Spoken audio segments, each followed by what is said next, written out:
তো আমি আজকে ওই যে খাবার নিয়ে গেলাম, আজকে রুটি সবজি একটা চাটনি বানিয়েছি, বানিয়ে দিয়ে আসলাম।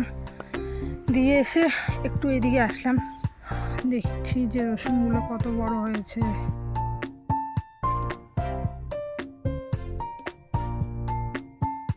এগুলোতে ছাই দিতে হবে, যত ছাই দেওয়া যাবে অত নাকি ভালো হয়।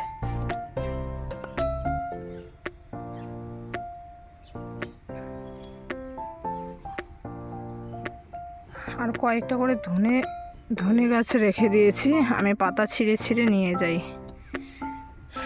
আছে কয়েকটা গাছ আছে। চলো বন্ধুরা, আমি এখন এখানে একটু থাকবো, তারপর বাড়ি চলে যাব।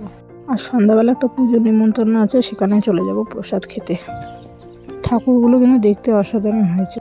তো চলো বন্ধুরা, আজকের ভিডিওটি এতটুকুই থাকলো, দেখা হচ্ছে পরবর্তী কোনো ভিডিওতে।